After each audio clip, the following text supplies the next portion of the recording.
ਸੰਬੰਧ ਵਿੱਚ ਜਿਹੜੇ ਸਾਬਕਾ ਸਪੀਕਰ ਆ ਨਿਊਟ ਗਿੰਗਰਿਚ ਜੋ ਰਿਪਬਲਿਕਨ ਰਹੇ ਹੈਗੇ ਜਾਰਜੀਆ ਤੋਂ, ਉਹਨਾਂ ਨੇ ਇਹ ਕਿਹਾ ਆ ਵੀ ਖਾਸ ਕਰਕੇ ਇਮੀਗ੍ਰੇਸ਼ਨ ਦੇ ਮਾਮਲੇ ਦੇ ਉੱਤੇ ਕਹਿੰਦੇ ਵੀ ਨੈਸ਼ਨਲ ਕਨਵਰਸੇਸ਼ਨ ਹੋਣੀ ਚਾਹੀਦੀ ਆ, ਪੂਰੇ ਅਮਰੀਕਾ ਦੇ ਵਿੱਚ ਗੱਲਬਾਤ ਹੋਣੀ ਚਾਹੀਦੀ ਆ। ਬਹੁਤ ਸਾਰੇ ਇਮੀਗ੍ਰੈਂਟਸ ਇਸ ਮੁਲਕ ਦੇ ਵਿੱਚ ਇਲੀਗਲੀ ਰਹਿ ਰਹੇ ਆ, ਜਿਹੜੇ ਕਿ ਲਾ ਨੂੰ ਅਵੇ ਕਰ ਰਹੇ ਆ, ਕੋਈ 10 ਸਾਲਾਂ ਤੋਂ, ਕੋਈ 20 ਸਾਲਾਂ ਤੋਂ। ਤੇ ਸਾਡੇ ਉਹ ਗੁੱਡ ਨੇਬਰ ਹੈਗੇ ਆ, ਪੇ ਕਰਦੇ ਆ ਟੈਕਸਸ, ਉਹਨਾਂ ਦੇ ਬੱਚੇ ਇੱਥੇ ਆ, go to parent teacher meetings ਦੇ ਵਿੱਚ ਜਾਂਦੇ ਹੈਗੇ ਆ। ਤੇ ਬਹੁਤ ਸਾਰੇ ਲੋਕ ਇਹ ਨਹੀਂ ਚਾਹੁੰਦੇ ਵੀ ਅਮਰੀਕਨ ਪੁਲਿਸ ਜੋ ਆ ਉਹ ਉਹਨਾਂ ਨੂੰ ਇੱਥੋਂ ਪਿਕਅਪ ਕਰੇ ਤੇ ਡਿਪੋਰਟ ਕਰ ਦੇਵੇ।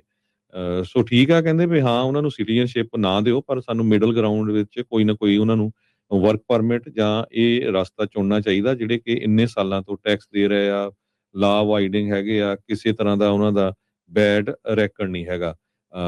ਇਹ ਬਿਲਕੁਲ ਗੱਲ ਉਦਾਂ ਹੀ ਆ ਜਿੱਦਾਂ ਸ਼ਾਨ ਹੈਨਟੀ ਪਿਛਲੇ ਦਿਨਾਂ ਦੇ ਵਿੱਚ ਉਹ ਬੋਲਿਆ ਇਮੀਗ੍ਰੇਸ਼ਨ ਕਸਟਮ ਇਨਫੋਰਸਮੈਂਟ ਕ੍ਰੈਕਡਾਊਨ ਦੇ ਅਗੇਂਸਟ।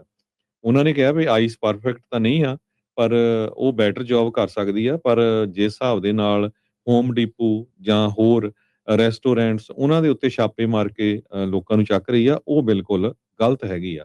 ਉਹ ਕਹਿੰਦਾ ਵੀ ਜੇ ਜਿਹੜੇ ਲੋਕ ਕੰਮ ਕਰ ਰਹੇ ਹੈਗੇ ਆ, ਉੱਥੇ ਇਦਾਂ ਦੀ ਜਿਹੜੀ ਆਈਸ ਵਾਲਿਆਂ ਨੂੰ ਨਹੀਂ ਜਾਣਾ ਚਾਹੀਦਾ। ਤੇ ਇਹ ਇੱਕ ਬਹੁਤ ਵੱਡੀ ਪ੍ਰੋਬਲਮ ਆ। ਸੋ ਜਿਹੜੇ ਲੋਕ ਕੰਮ ਕਰ ਰਹੇ ਆ ਉਹਨਾਂ ਨੂੰ ਕੁਛ ਨਾ ਕੁਛ ਜਿਹੜਾ ਆਲਟਰਨੇਟਿਵ ਹੋਣਾ ਚਾਹੀਦਾ ਹੈਗਾ ਆ। ਸੋ ਇਹਦੇ ਵਿੱਚ ਸ਼ਾਨ ਹੈਨਟੀ ਨੇ ਤਾਂ ਇੱਥੇ ਤੱਕ ਕਿਹਾ ਸੀ ਵੀ ਕਹਿੰਦੇ ਵੀ ਜਿਹੜੇ ਲੋਕ ਲੰਮੇ ਸਮੇਂ ਤੋਂ ਰਹਿ ਰਹੇ ਆ, ਲਾ ਅਵਾਇਡਿੰਗ ਹੈਗੇ, ਕਿਸੇ ਤਰ੍ਹਾਂ ਦਾ ਰੈਕਡ ਨਹੀਂ, ਉਹਨਾਂ ਨੂੰ $2000 ਤੱਕ ਦੇਣੇ ਚਾਹੀਦੇ ਆ ਵੀ ਆਪਣੇ ਮੁਲਕ ਨੂੰ ਜਾਓ ਤੇ ਵਾਪਸ ਉਹਨਾਂ ਨੂੰ ਜਿਹੜਾ ਆ ਇੱਥੇ ਬੁਲਾ ਲੈਣਾ ਚਾਹੀਦਾ, ਜਿਹੜੇ ਕੰਟਰੀ ਦੇ ਵਿੱਚ ਇਲੀਗਲੀ ਰਹਿੰਦੇ ਸੀ। ਗਵਰਨਮੈਂਟ $2000 ਦੇਵੇ ਤੇ ਉਹਨਾਂ ਦੀ ਵੈਟਿੰਗ ਹੋਵੇ ਤੇ ਮੁੜ ਕੇ ਉਹਨਾਂ ਨੂੰ ਇੱਥੇ ਰੱਖ ਲਿਆ ਜਾਵੇ। ਸੋ ਨਿਊਟ ਗਿੰਗਰਿਚ ਜੋ ਇਸ ਹੱਕ ਦੇ ਵਿੱਚ ਆਏ ਹੈਗੇ। ਜੀ, ਸੰਬੰਧ ਵਿੱਚ ਜਿਹੜੇ ਸਾਬਕਾ ਸਪੀਕਰ ਆ ਨਿਊਟ ਗਿੰਗਰਿਚ ਜੋ ਰਿਪਬਲਿਕਨ ਰਹੇ ਹੈਗੇ ਜਾਰਜੀਆ ਤੋਂ, ਉਹਨਾਂ ਨੇ ਇਹ ਕਿਹਾ ਆ ਵੀ ਖਾਸ ਕਰਕੇ ਇਮੀਗ੍ਰੇਸ਼ਨ ਦੇ ਮਾਮਲੇ ਦੇ ਉੱਤੇ ਕਹਿੰਦੇ ਵੀ ਨੈਸ਼ਨਲ ਕਨਵਰਸੇਸ਼ਨ ਹੋਣੀ ਚਾਹੀਦੀ ਆ, ਪੂਰੇ ਅਮਰੀਕਾ ਦੇ ਵਿੱਚ ਗੱਲਬਾਤ ਹੋਣੀ ਚਾਹੀਦੀ ਆ। ਬਹੁਤ ਸਾਰੇ ਇਮੀਗ੍ਰੈਂਟਸ ਇਸ ਮੁਲਕ ਦੇ ਵਿੱਚ ਇਲੀਗਲੀ ਰਹਿ ਰਹੇ ਆ, ਜਿਹੜੇ ਕਿ ਲਾ ਨੂੰ ਅਵੇ ਕਰ ਰਹੇ ਆ, ਕੋਈ 10 ਸਾਲਾਂ ਤੋਂ, ਕੋਈ 20 ਸਾਲਾਂ ਤੋਂ। ਤੇ ਸਾਡੇ ਉਹ ਗੁੱਡ ਨੇਬਰ ਹੈਗੇ ਆ, ਪੇ ਕਰਦੇ ਆ ਟੈਕਸਸ, ਉਹਨਾਂ ਦੇ ਬੱਚੇ ਇੱਥੇ ਆ, go to parent teacher meetings ਦੇ ਵਿੱਚ ਜਾਂਦੇ ਹੈਗੇ ਆ।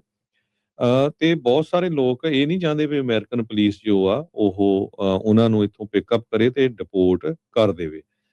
ਸੋ ਠੀਕ ਆ, ਕਹਿੰਦੇ ਵੀ ਹਾਂ ਉਹਨਾਂ ਨੂੰ ਸਿਟੀਜ਼ਨਸ਼ਿਪ ਨਾ ਦਿਓ, ਪਰ ਸਾਨੂੰ ਮਿਡਲ ਗਰਾਊਂਡ ਵਿੱਚ ਕੋਈ ਨਾ ਕੋਈ ਉਹਨਾਂ ਨੂੰ ਵਰਕ ਪਰਮਿਟ ਜਾਂ ਇਹ ਰਸਤਾ ਚੁਣਨਾ ਚਾਹੀਦਾ, ਜਿਹੜੇ ਕਿ ਇੰਨੇ ਸਾਲਾਂ ਤੋਂ ਟੈਕਸ ਦੇ ਰਹੇ ਆ, ਲਾ ਅਵਾਇਡਿੰਗ ਹੈਗੇ ਆ, ਕਿਸੇ ਤਰ੍ਹਾਂ ਦਾ ਉਹਨਾਂ ਦਾ ਬੈਡ ਰੈਕਡ ਨਹੀਂ ਹੈਗਾ।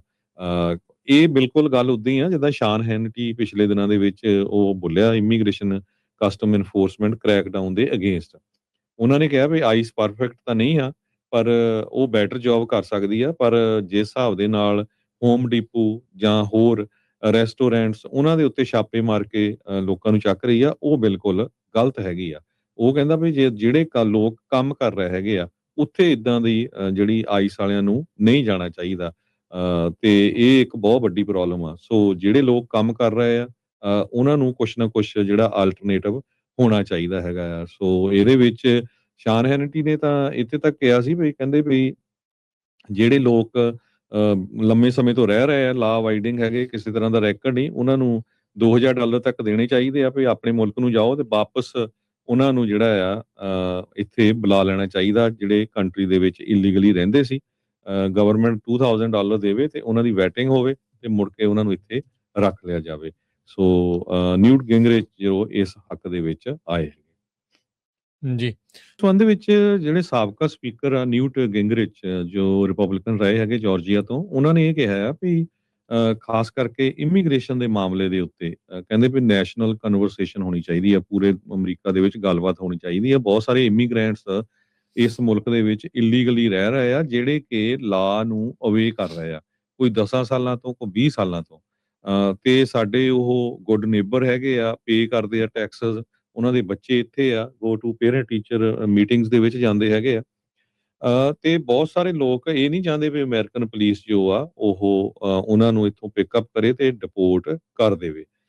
ਸੋ ਠੀਕ ਆ, ਕਹਿੰਦੇ ਵੀ ਹਾਂ ਉਹਨਾਂ ਨੂੰ ਸਿਟੀਜ਼ਨਸ਼ਿਪ ਨਾ ਦਿਓ, ਪਰ ਸਾਨੂੰ ਮਿਡਲ ਗਰਾਊਂਡ ਵਿੱਚ ਕੋਈ ਨਾ ਕੋਈ ਉਹਨਾਂ ਨੂੰ ਵਰਕ ਪਰਮਿਟ ਜਾਂ ਇਹ ਰਸਤਾ ਚੁਣਨਾ ਚਾਹੀਦਾ, ਜਿਹੜੇ ਕਿ ਇੰਨੇ ਸਾਲਾਂ ਤੋਂ ਟੈਕਸ ਦੇ ਰਹੇ ਆ, ਲਾ ਅਵਾਇਡਿੰਗ ਹੈਗੇ ਆ, ਕਿਸੇ ਤਰ੍ਹਾਂ ਦਾ ਉਹਨਾਂ ਦਾ ਬੈਡ ਰੈਕਡ ਨਹੀਂ ਹੈਗਾ। ਇਹ ਬਿਲਕੁਲ ਗੱਲ ਉਦਾਂ ਹੀ ਆ ਜਿੱਦਾਂ ਸ਼ਾਨ ਹੈਨਟੀ ਪਿਛਲੇ ਦਿਨਾਂ ਦੇ ਵਿੱਚ ਉਹ ਬੋਲਿਆ ਇਮੀਗ੍ਰੇਸ਼ਨ ਕਸਟਮ ਇਨਫੋਰਸਮੈਂਟ ਕ੍ਰੈਕਡਾਊਨ ਦੇ ਅਗੇਂਸਟ। ਉਹਨਾਂ ਨੇ ਕਿਹਾ ਵੀ ਆਈਸ ਪਰਫੈਕਟ ਤਾਂ ਨਹੀਂ ਆ, ਪਰ ਉਹ ਬੈਟਰ ਜੌਬ ਕਰ ਸਕਦੀ ਆ, ਪਰ ਜਿਸ ਹਿਸਾਬ ਦੇ ਨਾਲ ਹੋਮ ਡੀਪੂ ਜਾਂ ਹੋਰ ਰੈਸਟੋਰੈਂਟਸ ਉਹਨਾਂ ਦੇ ਉੱਤੇ ਛਾਪੇ ਮਾਰ ਕੇ ਲੋਕਾਂ ਨੂੰ ਚੱਕ ਰਹੀ ਆ, ਉਹ ਬਿਲਕੁਲ ਗਲਤ ਹੈਗੀ ਆ। ਉਹ ਕਹਿੰਦਾ ਵੀ ਜੇ ਜਿਹੜੇ ਲੋਕ ਕੰਮ ਕਰ ਰਹੇ ਹੈਗੇ ਆ, ਉੱਥੇ ਇਦਾਂ ਦੀ ਜਿਹੜੀ ਆਈਸ ਵਾਲਿਆਂ ਨੂੰ ਨਹੀਂ ਜਾਣਾ ਚਾਹੀਦਾ। ਤੇ ਇਹ ਇੱਕ ਬਹੁਤ ਵੱਡੀ ਪ੍ਰੋਬਲਮ ਆ। ਸੋ ਜਿਹੜੇ ਲੋਕ ਕੰਮ ਕਰ ਰਹੇ ਆ ਉਹਨਾਂ ਨੂੰ ਕੁਛ ਨਾ ਕੁਛ ਜਿਹੜਾ ਆਲਟਰਨੇਟਿਵ ਹੋਣਾ ਚਾਹੀਦਾ ਹੈਗਾ ਆ। ਸੋ ਇਹਦੇ ਵਿੱਚ ਸ਼ਾਨ ਹੈਨਟੀ ਨੇ ਤਾਂ ਇੱਥੇ ਤੱਕ ਕਿਹਾ ਸੀ ਵੀ ਕਹਿੰਦੇ ਵੀ ਜਿਹੜੇ ਲੋਕ ਲੰਮੇ ਸਮੇਂ ਤੋਂ ਰਹਿ ਰਹੇ ਆ, ਲਾ ਅਵਾਇਡਿੰਗ ਹੈਗੇ, ਕਿਸੇ ਤਰ੍ਹਾਂ ਦਾ ਰੈਕਡ ਨਹੀਂ, ਉਹਨਾਂ ਨੂੰ $2000 ਤੱਕ ਦੇਣੇ ਚਾਹੀਦੇ ਆ ਵੀ ਆਪਣੇ ਮੁਲਕ ਨੂੰ ਜਾਓ ਤੇ ਵਾਪਸ ਉਹਨਾਂ ਨੂੰ ਜਿਹੜਾ ਆ ਇੱਥੇ ਬੁਲਾ ਲੈਣਾ ਚਾਹੀਦਾ ਜਿਹੜੇ ਕੰਟਰੀ ਦੇ ਵਿੱਚ ਇਲੀਗਲੀ ਰਹਿੰਦੇ ਸੀ। ਗਵਰਨਮੈਂਟ $2000 ਦੇਵੇ ਤੇ ਉਹਨਾਂ ਦੀ ਵੈਟਿੰਗ ਹੋਵੇ ਤੇ ਮੁੜ ਕੇ ਉਹਨਾਂ ਨੂੰ ਇੱਥੇ ਰੱਖ ਲਿਆ ਜਾਵੇ। ਸੋ ਨਿਊਟ ਗਿੰਗਰਿਚ ਜੋ ਇਸ ਹੱਕ ਦੇ ਵਿੱਚ ਆਏ।